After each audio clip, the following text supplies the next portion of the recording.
माल्यार्पण कर वहां से ये रैली गांव में आ रही है। साथियों, महान एकलव्य जो आदिवासी भील समाज से है और आदिवासी भील समाज के मार्गदर्शन या भगवान के रूप में हम लोग मनाते आ रहे हैं। तो आज एकलव्य भगवान एकलव्य का जयंती के रूप में हम लोग मना रहे हैं।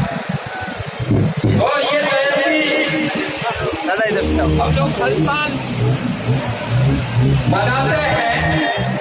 वो जयंती मनाने का जो मुख्य उद्देश्य है वो हमारे पूर्वज, इस देश के मूल निवासी आदिवासी, जो आदिवासी यहाँ पर हर काम के लिए माहिर हुआ करते थे, तो उसी में से हमारे भगवान एकलव्य तीर धनुष में बिना किए इतने धनुष विद्याधारी हो गए थे कि यहाँ के राजा अर्जुन, जो धनुष विद्या में दुनिया में पहले नंबर धनुष विद्याधारी थे, लेकिन एक आदिवासी भील का लड़का एकलव्य अर्जुन से भी तेज, तर्रार और उससे अच्छा निशानेबाज पैदा हुआ।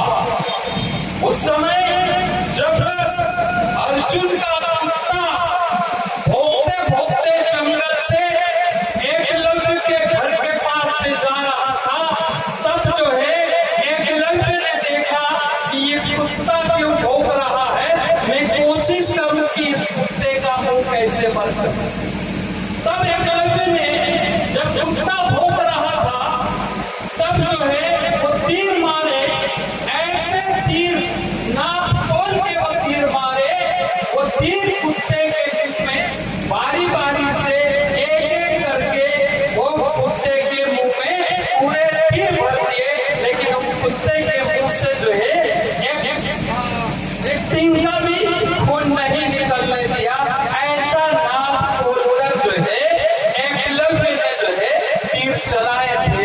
तब जो है वो कुत्ता मुंह बंद करके जब वापस जाता है, तब वापस जाके फिर अपने गुरु को दिखाता है, अपने मालिक को दिखाता है।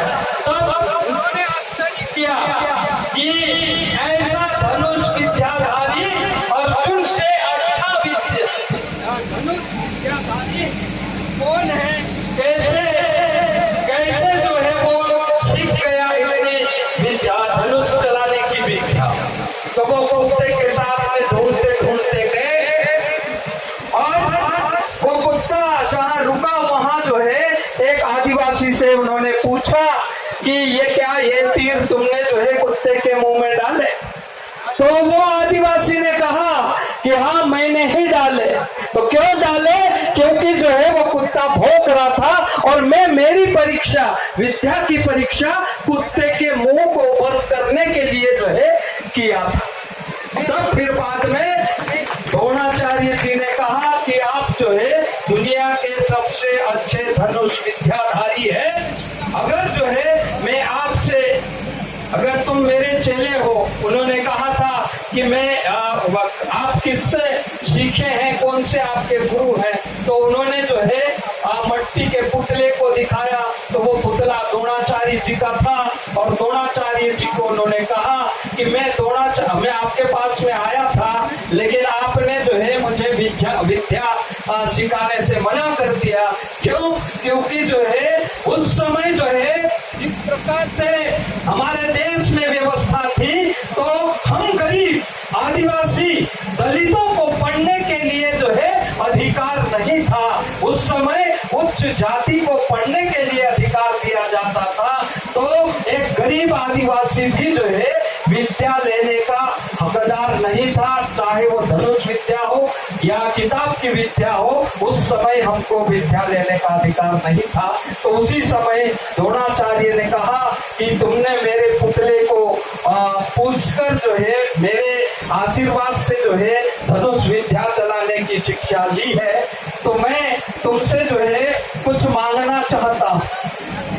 तो द्रोणाचार्य ने कुछ मांगने के लिए एकलव्य को कहा, तो एकलव्य जो है पूरे समर्पित हो गए। तुम तो मेरे गुरु हो, तुमको जो मांगना है मैं देने के लिए तैयार हूँ, चाहे तुम मेरी जान भी मांग लेंगे तो मैं दे दूंगा, ऐसा जो है एकलव्य ने कहा। तो द्रोणाचार्य ने उनसे कहा कि ये जो धनुष विद्या चलाने के लिए एक उंगली और एक अंगूठे का आप उपयोग करते हैं, उसमें से जो है आप मुझे अंगूठा दे देंगे क्या?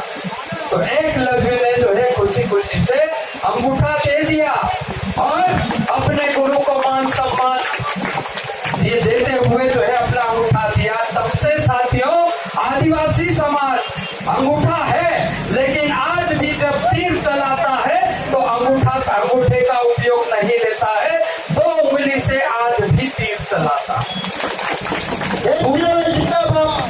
दूसरा साथियों ये रही एकलव्य की बात, लेकिन अभी जो है आदिवासी जिस प्रकार से हमको जो है अलग अलग जो है उप जातियों में बांट के रखा, जिस प्रकार से ये हमारा जो गुजरात का जो है कुछ इलाका, गुजरात का कुछ इलाका, महाराष्ट्र का कुछ इलाका, मध्य प्रदेश का कुछ इलाका, राजस्थान का कुछ इलाका, जिनको जो है लोग बोलते हैं भीलखंड।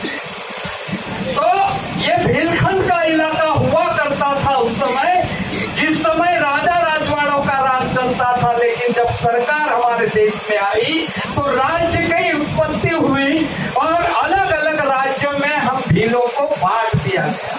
और उसी के साथ में हमारे देश में जिस तरह से बारी बारी से आक्रमण हुआ, चाहे वो आर्य का आक्रमण हो, मुगलों का हो, अंग्रेजों का हो, उन आक्रमणों के विरुद्ध में आदिवासियों ने काफी लड़ाई करी है।